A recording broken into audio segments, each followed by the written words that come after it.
sahabat, happy sahabat. Selamat bertemu kembali di acara tayangan YouTube TV dari Having a Light Ministry USA. Salam sejahtera, shalom. Selamat bertemu kembali dengan kami melalui pelayanan TV ini. Para pemirsa yang dikasihi Tuhan Yesus Kristus, melalui acara TV Having Light Ministry YouTube ini, saya Fredrik Ratu bersama dengan istri saya Ferni Ratu Rumambi sebagai founder dari Having Light Ministry merasa sangat terberkati melalui pelayanan kami yang sudah berjalan hampir 17 tahun. Tidak terasa waktu berjalan begitu cepat, yang jika dibandingkan dengan kehidupan manusia, Having Light Ministry ini sudah remaja. Orang Inggris Amerika bilang sudah sweet 17. Saya perlu informasikan bahwa Having Light Ministry ini di-establish di Denver, Colorado bersama dengan beberapa keluarga yang tinggal di sana pada waktu itu. Dan saya ingin menyampaikan akan nama-nama tersebut karena saat ini kami semua sudah terpencar-pencar. Ada yang sudah di Indonesia, ada yang di Colorado, mungkin juga ada yang di California dan state yang lain. Keluarga tersebut adalah yang pertama kami sampaikan, keluarga Pendeta Willy Rumambi. Kedua, keluarga Israel Pele. Ada juga keluarga Judika Pahang, keluarga Elis Woy, keluarga Charles Tampu Bolon, keluarga Roy Gultom, keluarga Max Maningkas, keluarga Fanny Mande, keluarga Elin Manueke, keluarga Pesik, dan keluarga Ratu Rumambi kami sendiri. Saya sengaja sampaikan nama-nama ini supaya mereka juga merasa terberkati dengan pelayanan Having Light Ministry selama ini.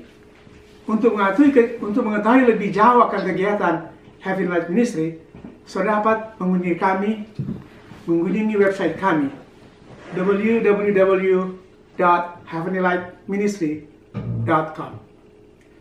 Pada kesempatan ini, kami juga berterima kasih kepada semua donatur yang selama ini telah membantu, dan semua pendeta-pendeta yang tergabung dalam pelayanan Having Light Ministry, juga semua volunteer yang terpanggil dan berpartisipasi. Kami hanya mendoakan kiranya semuanya ini akan mendapatkan berkat yang limpah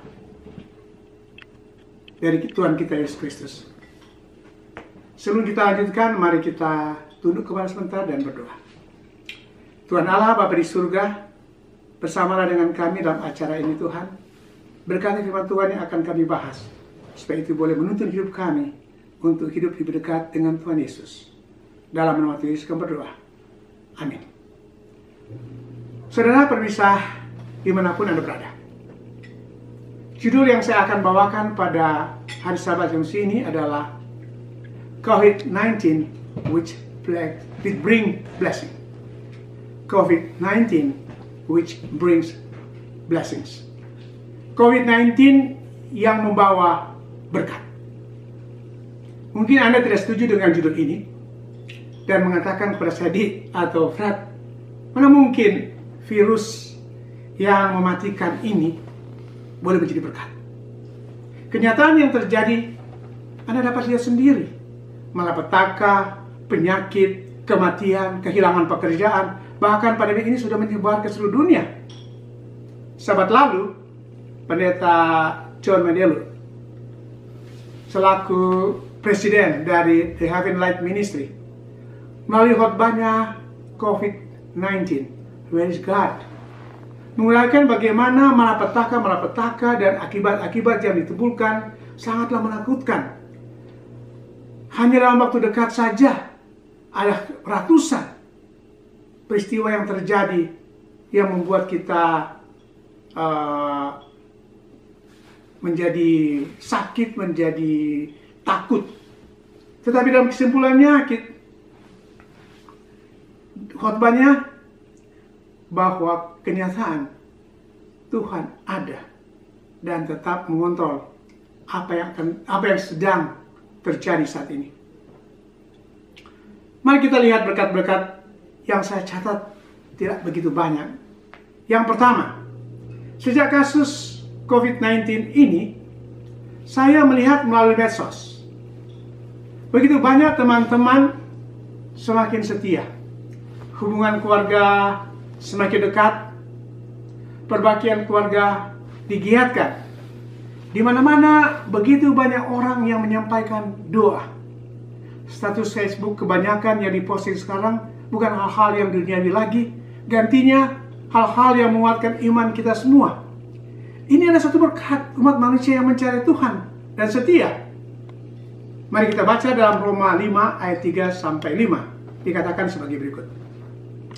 Dan bukan hanya itu saja, kita malah bermegah juga dalam kesengsaraan kita, karena kita tahu bahwa kesengsaraan itu menimbulkan ketekunan, dan ketekunan menimbulkan tahan uji, dan tahan uji menimbulkan pengharapan, dan pengharapan tidak mengecewakan, karena kasih Allah telah dicurahkan dalam hati kita oleh Roh Kudus yang telah dikaruniakan kepada kita. Selanjutnya di dalam Yakobus 1 ayat 2-4 dikatakan sebagai berikut. Saudaraku, anggaplah sebagai suatu kebahagiaan apabila kamu jatuh ke dalam berbagai-bagai pencobaan. Sebab kamu tahu bahwa ujian terhadap iman itu menghasilkan ketekunan. Dan biar ketekunan itu memperoleh buah yang matang, supaya kamu menjadi sempurna dan utuh, dan tak kekurangan suatu apapun. Ayat ini jelas sangat menguatkan bagi kita. Kita menghadapi COVID-19 itu, dalam kesadaran kita, biarlah kita boleh bermegah, karena Tuhan still in control, seperti yang dikhotbahkan oleh Pendeta John 2 sahabat yang lalu. Berkat yang kedua yang saya boleh sampaikan, keadaan dunia saat ini sangat mencekam. Beberapa hari yang lalu saya mengantar customer saya ke Seattle Airport, namanya SeaTac International Airport. Dan setibanya di airport, saya sangat terperangah karena tercengang, karena saya melihat hanya ada satu petugas dan satu orang polisi. Dan saya bicara kepada customer saya, sepertinya hanya Anda sendiri akan terbang pada pagi ini. Karena semua kantor-kantor, mal-mal tutup. Mungkin pemirsa dapat melihat rambut saya yang sudah agak panjang, sudah gondrong. Saya tidak potong rambut bukan karena saya tidak mau. Barbershop atau salon tidak izinkan untuk buka, ditutup. Saya bicara kepada istri saya, biar saja rambut saya panjang, menghemat, nanti diikat. Tapi kita doakan supaya pandemi ini dapat berakhir cepatnya, dan saya boleh memotong rambut saya secepatnya. Tetapi namun demikian, ketika semua seperti tidak ada kegiatan apa-apa, puji Tuhan, grocery store masih dibuka, sehingga rasa kehidupan masih terasa. Walaupun harus antri seperti di Costco dan tempat-tempat yang lain, karena pengunjungan harus dibatasi sehubungan dengan social distancing yang diterapkan di mana saja. Jadi harus di schedule, kalau yang keluar baru kita bisa masuk. Sehingga ketika kita pergi ke grocery store, kita merasa, atau saya merasa bahwa bahan makanan atau persediaan bahan baku seakan-akan sudah sangat terbatas. Sehingga terlintas dalam pikiran saya bahwa masa kebijikan Yakub itu sebagaimana yang dibuatkan sudah mulai nampak pengenapannya. Hal-hal yang mungkin sebelumnya mulai ragu, Sekarang menjadi jelas bahwa kedatangan Yesus sudah sangat dekat. Sudah sangat dekat. Ini adalah satu berkat. Saudara terima atau tidak, ini adalah satu berkat. Matius 24 ayat 7 dan 8 mengatakan sebagai berikut. Sebab bangsa akan bangkit melawan bangsa, dan kerajaan melawan kerajaan. Akan ada kelaparan dan gempa bumi di berbagai tempat. Akan tetapi semua itu baru permulaan penderitaan menjelang zaman baru. Saudara permisa, COVID-19 ini ada suatu wabah menyeluruh secara global. Semua orang merasakan. Sehingga sesuai dengan ayat tadi katakan, ini baru merupakan permulaan. Puji syukur kepada Tuhan, itu berkat. Namun demikian, mari kita bersama-sama membantu pemerintah dan masyarakat kita untuk memotong rantai penularan dengan stay home as possible. Berkat yang ketiga yang saya boleh catat. 2 minggu yang lalu, setelah saya standby selama 10 jam sebagai seorang driver Uber, saya mendapat call sekitar jam 7 malam. So bisa bayangkan seharian saya dapat satu call. Saya merasa reluctant untuk mengambil order ini. Tetapi hati kecil saya bilang, ambil Jo. Dan saya pergi ambil akan call ini. Dan ternyata call ini cukup lumayan. Karena call ini startnya dari kota Bethel, di mana kami tinggal, pergi ke Seattle. Kurang lebih ada sekitar 12 miles dan fare-nya cukup bagus. Dalam perjalanan saya tahu bahwa dalam kondisi seperti ini saya tidak mungkin akan mendapatkan call untuk balik karena sudah malam, ya. Tetapi on the way back ke Bethel di salah satu kota yang bernama Mount Lake Terrace, saya mendapat call. Call-nya tidak panjang dan ada satu yang menarik dari customer ini. Ketika saya mengambil customer ini, menjemput dia, selama dalam perjalanan dia menawarkan kepada saya, Fred, kamu mau coba satu bisnis yang seperti yang saya lakukan ini? Saya bilang, bisnis apa? Bisnisnya untuk menjadi shopper. Maksudnya adalah kita membeli grocery dan mengantarkan kepada customer yang dikenal dengan aplikasinya yang namanya Instacart. Malam itu juga setibanya saya di rumah, saya langsung download aplikasinya, saya setup account-nya, dan saya mulai bekerja dengan apps yang baru keesokan harinya. Saya bukan mau promosi, ya, tetapi saudara yang tinggal di Amerika dapat mencobanya. Selama 2 minggu ini, terus terang saya sangat terbantu. Income kami cukup. Saya melihat bagaimana Tuhan tidak pernah tinggalkan kita. Pada saat kita merasa tidak mungkin, Tuhan mungkinkan itu dan Tuhan kirimkan seseorang yang walaupun Instacart ini sebenarnya sudah lama, tetapi saya baru dengar. Dan itu memberikan suatu berkat bagi saya. Mari kita baca dalam 1 Korintus 10 ayat 13. Dikatakan sebagai berikut. Pencobaan-pencobaan yang kamu alami ialah pencobaan-pencobaan biasa yang tidak melebihi kekuatan manusia. Sebab Allah setia, dan karena itu Ia tidak akan membiarkan kamu dicobai melampaui kekuatanmu. Pada waktu kamu dicobai, Ia akan memberikan kepadamu jalan keluar, sehingga kamu dapat menanggungnya. Saya secara pribadi belum merasa dicobai dengan berat, ya, belum merasa dialami pencobaan melebihi kekuatan saya. Tetapi dalam situasi seperti ini, Tuhan memberikan jalan keluar. Memberikan jalan keluar. Dan saya sangat terberkati dengan pekerjaan ini. Yang kedua kita baca dalam 1 Korintus 15 ayat 57 sampai 58 bunyinya sebagai berikut. Saya bersyukur kepada Allah yang telah memberikan kepada kita kemenangan oleh Yesus Kristus. Karena itu saudaraku yang kekasih, berdirilah teguh. Jangan goyah dan giatlah selalu dalam pekerjaan Tuhan. Sebab kamu tahu bahwa dalam persekutuan dengan Tuhan, jerih payamu tidak sia-sia. Kami melakukan ini bukan berarti kami tidak ada problem.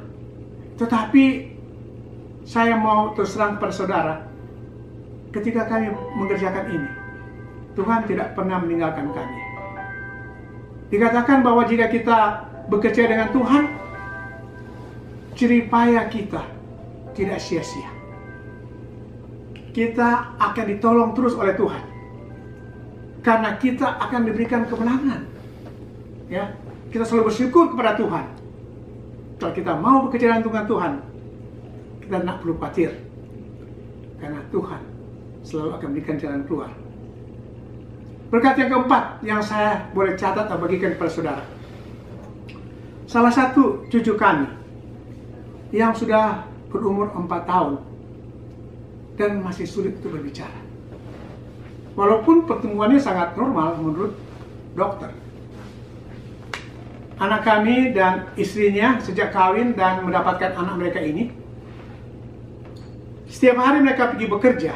Mereka tinggal di Bumi Serpong, tapi mereka bekerja di Jakarta. Saudara bisa tahu bagaimana macet Jakarta. Jadi mereka harus berangkat masih pagi-pagi buta ke Jakarta, dan pulangnya pun sudah malam. Waktu dengan anak mereka hanya sedikit, ya, karena mereka capek dan mereka harus tidur untuk bangun pagi lagi besok harinya.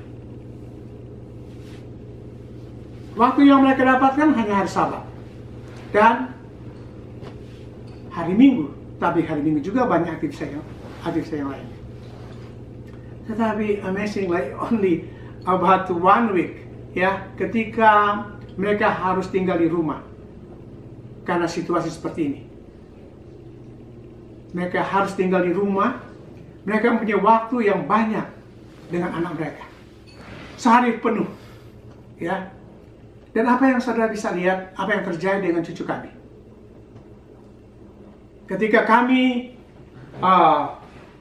membaca atau anak kami memposting akan video kepada kami bisa saksikan bagaimana cucu kami itu bukan hanya dapat berbicara, tetapi dia bisa menyanyikan 2 lagu secara lengkap. Dia hafal. Ya. Saya dan istri saya dibuat terperangah. Dan bersyukur kepada Tuhan. Air mata kebahagiaan tak terasa menetes di pipi kami. God is good all the time. All the time. God is good. Roma 8 ayat 28 mengatakan sebagai berikut. Kita tahu sekarang bahwa Allah turut bekerja dalam segala sesuatu untuk mendatangkan kebaikan bagi mereka yang mengasihi Dia, yaitu mereka yang terpanggil sesuai dengan rencana Allah.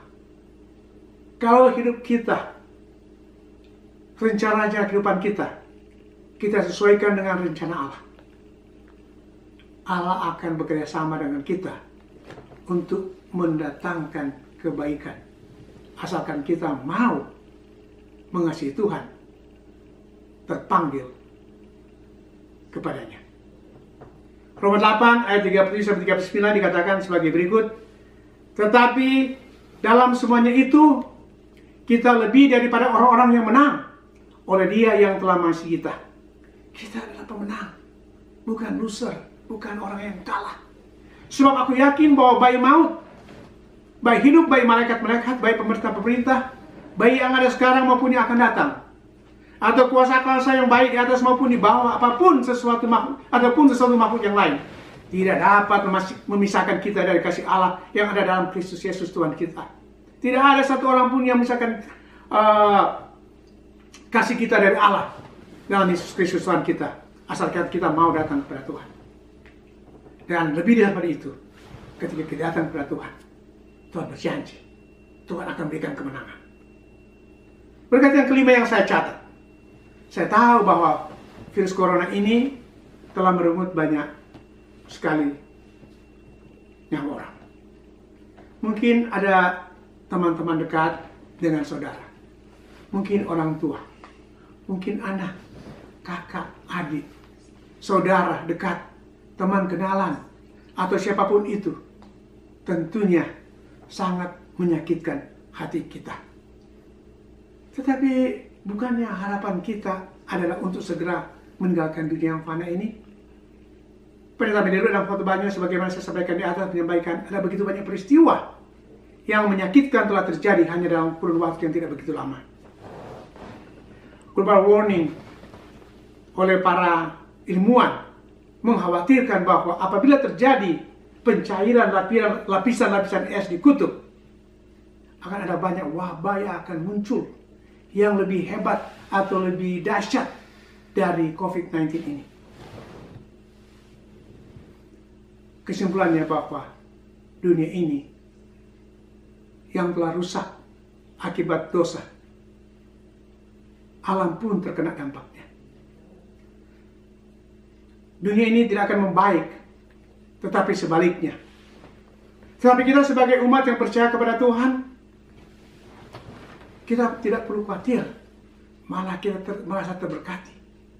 Matius 24 ayat 8 dikatakan, sebagai di atas dikatakan bahwa itu adalah merupakan permulaan menjalang zaman baru atau akhir zaman.